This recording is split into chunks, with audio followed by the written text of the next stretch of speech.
Você está na Palestina, tem alguma informação sobre a Palestina? Você sabe, tem alguma informação? Pastor? Gente, para começar, né? A Palestina ela não é um país independente. Tá? A Palestina é um território. Por que razão? Porque é um país de Israel. Tá? A Palestina ela é ocupada nesse pedacinho branco e esse pedaço branco aqui. Porém, é o espaço mais disputado do planeta Terra. Tá? Dentro da Palestina existe 5,5 milhões de habitantes nesse pedacinho. Eu vou dar um salto aqui. Existe lá 42,5 cristãos dentro da Palestina. 2.000 cristãos dentro da Palestina. Tá? Esse conflito que permeia até o tempo de hoje, nós tivemos aí invasão de Israel. Então, para nós que temos acesso às escrituras, à Bíblia, se torna muito mais fácil de nós entendermos sobre o território palestino. Tá? A partir de que, quando Abraão diz para Abraão e Sara, Deus promete um filho, que é Isaac. Né? Porém, eles antecipam, né? E vai ter um filho ali com a concubina, com Agar, que é Ismael.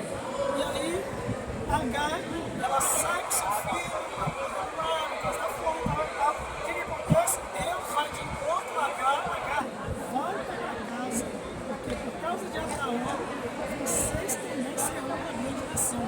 Vocês também serão povoados com as estrelas. Porém, lá embaixo vai dizer que vocês serão um povo com uma besta fera. Então, hoje nós entendemos porque esse DNA dos palestinos de serem do jeito que são. A religião que permeia na Palestina é o muçulmano, é o Islã. Tá? A Palestina, o muçulmano, o islamismo, existem vertentes, assim como o cristianismo. Existem vertentes teológicas. E uma das vertentes no Islã é xiita e sunita. Os xiitas, eles são extremistas. Os xiitas, eles entendem que para haver paz no mundo, para haver paz em Israel, precisa tratar todos os judeus e cristãos. Todos os judeus e cristãos precisam morrer. E eles entendem, através das escrituras do Alcorão, que quanto mais cristãos ele conseguir matar, mais eles têm regalia no céu, mais premiações, presentes vão ganhar no céu. Um detalhe importante da questão do muçulmano é isso, né, que ele falou. A maioria deles não leram o Alcorão, não leem, porque recentemente a gente teve a presença de uma missionária lá que mora na Palestina. Ela está lá há mais de 7 anos, morando lá já, e ela contou essa realidade para nós, que muitos deles nunca nem leram o Alcorão, e por conta disso acaba que tem uma interpretação muito errada daquilo que é o próprio islamismo. Eles não têm, tipo assim, essa noção mesmo do que é islamismo, porque lá funciona de qual sistema? Digamos que eu sou um pastor, eu falo uma verdade para você e aí você acabou. Você não pode nem me questionar, porque se você me questionar, eu entendo ele mal, eu entendo como se você já estivesse querendo me desconsiderar. E aí é uma religião assim muito opressora por conta dessa questão. Eu não vou saber explicar exatamente, mas foi a ideia que ela passou, justamente por conta disso.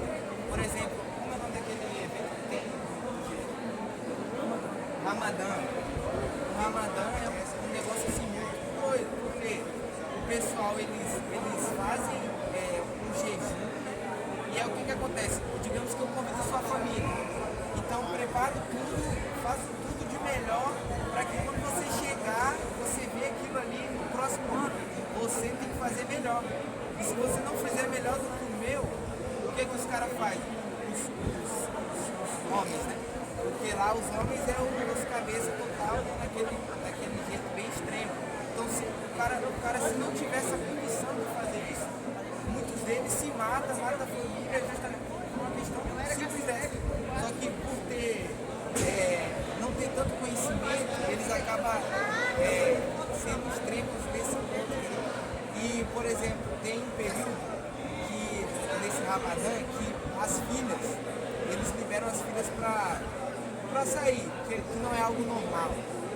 E aí, nessa saidinha que elas dão nesse mês, muitas delas engravidam.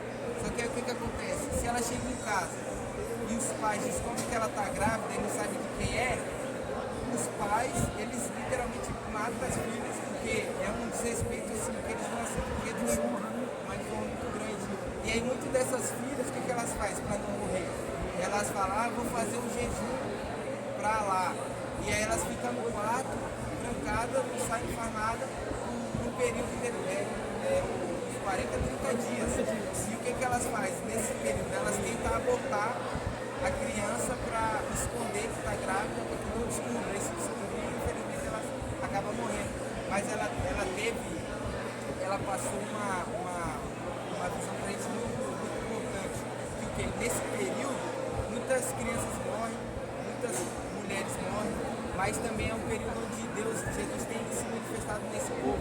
Porque muitas organizações cristãs, nesse período, eles também jejuam, eles também oram por esse povo, porque sabem dessa realidade. E Jesus tem se manifestado em muitos lugares. E dessa forma, o Evangelho tem avançado. Assim, de certa forma, é até silenciosa, né? Porque o povo, eles são muito extremos, então eles não gostam de mudança, eles não estão pregando pouco. E as nossas colegas, elas estão representando isso, né? Essas duas vertentes, a xiita e a sunita, entendeu? E elas não sabem explicar melhor. Fala aí, Rebeca. Os xiitas, geralmente eles são as que é mais hardcore, assim dizer, né? Mais fechado, então, extremista. Tipo assim, ele tirou o sapato para entrar. Quando vocês não tiraram, né? Os xiitas, geralmente, eles tratam isso como uma forma de desrespeito. Então, se fosse uma ofensa. Então, os sunitas é um pouco mais flexível, digamos assim, sabe? Então, tipo, ia falar com você, conversar de boa, mas já os xiitas não, já ia ver com uma forma de ofensa, como se você estivesse desrespeitando isso. Também tem a questão de cumprir, né? Então, geralmente, as mulheres usam aqui, é uma forma de desrespeito, expor o corpo, que eu estou usando é o hijab, que eles comem daqui, na frente das mulheres, geralmente elas colocam só o rosto. A burca, que também é uma famosa conhecida, geralmente ela cobre todo e só mostra o corpo.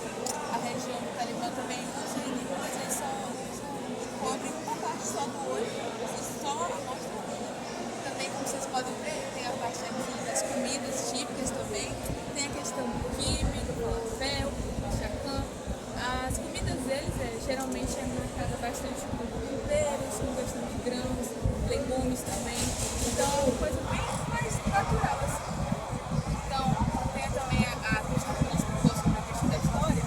Quando você for para lá, quiser ir por questão de dinheiro, lá é o shekel israelense. Então, para você comprar essa moeda, ou você vai no banco mesmo, ou você pode ir no aeroporto, ou dentro do site, você pode converter para você. Então, antes não tinha uma libra, não tinha uma moeda específica, na verdade. Tinha a questão da libra, o Império Otomano também tem essa questão, então, mas algumas regiões ainda permaneciam com algumas coisas, a libra, a questão do dinar, mas o que mais está sendo usado mesmo é o shekel israelense. E, como eles mesmo falaram, a forma de você evangelizar essas pessoas é mais por forma de ações sociais, né? Ajudando. Você pode falar que você é cristão, mas você com a sua religião e eles com eles. Eles são bastante fiéis na religião deles. Então, quando uma pessoa se converte ao cristianismo, é uma forma de, tipo, eles veem não como uma pessoa fiel à religião deles. Também é uma questão de ofensa também. Então, a maior forma que a gente pode fazer é essa questão de ações sociais, de nosso próprio testemunho, sabe? Eles são um povo muito acolhedor, um povo muito alegre, muito festivo também. Então, essa pessoa não tem jeito. Tem uma questão do kibe lá, que a gente vai distribuir para vocês lá. Não é um kibe original de lá. Que bom. Que bom, Deus. Nós pegamos assim. Isso aqui é o ponto fortíssimo na Palestina. O quibe e a azeitonazinha. Aí, como a irmã está trazendo essa questão da vertente xiita e sunita. Os xiitas eles são os povos, os xiitas, eles são a linhagem bastante extremistas. Os xiitas, ele entende que precisa matar os cristãos, acabar com os cristãos. Os sunitas, eles são mais pacíficos. Por quê? Isso são pensamentos teológicos. O que significa Islã? Islã significa amor. Mas quando eles vão para os xiitas, quando eles vão ao Corão e fazem as suas interpretações, ele entende que precisa acabar. Já os sunitas não, os sunitas são pacíficos. Eles entendem que a religião muçulmana é amor, é fazer o bem, é tratar bem as pessoas. Então, por exemplo, como ela falou da sandália, deixei vocês entrar de sandália de propósito, para trazer uma explicação. A linhagem dos sunitas, se você entra na casa deles de sandália, de sapato, eles vão abordar você e vão falar educadamente. Gente, por favor, põe o calçado lá fora. É uma ofensa, não é bom, gente, não. Eles são muito culturais, é muito forte essa questão de cultura. Deixa lá fora. Já os xiitas já fariam o seguinte: os xiitas, viu que você entrou de calçado, eles saem daqui, aciona uma autoridade, e quando você menos espera, a autoridade está batendo na porta e prendendo vocês. Por quê?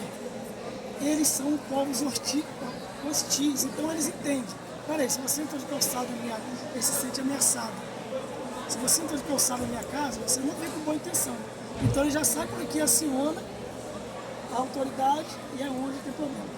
O cristianismo, ele tem livre acesso pelo fato de não fazer parte da janela 1040. A janela 1040 nós sabemos que é aquela linha imaginária e ali dentro a janela 1040. A Palestina, ela não está dentro da janela 1040. Porém, o território palestino é um território de conflito. O governo que impera na Palestina é o Hamas. O Hamas é extremamente extremista. Então, ele usa a sociedade, seja ela cristã, seja ela muçulmana, seja ela árabe não muçulmano, tá? Então, ele usa o povo cidadão, tá? Como escudo, como ferramenta contra aqueles que vêm para poder tentar tomar o território. Como, por exemplo, nessa última guerra agora, eles foram embaixo do hospital e construíram uma base. Ou seja, do lado de lá, a base de Israel, não vai atacar o Hamas naquela direção, porque existe um monte de povos inocentes dentro daquele hospital.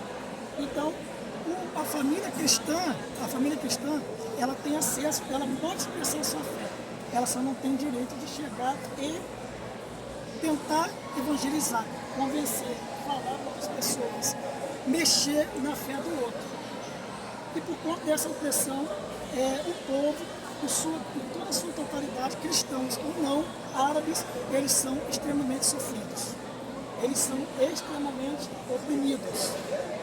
E em 2023, quando o Hamas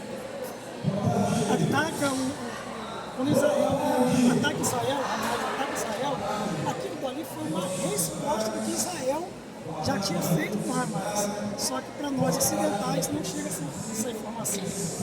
Não chegou essa informação.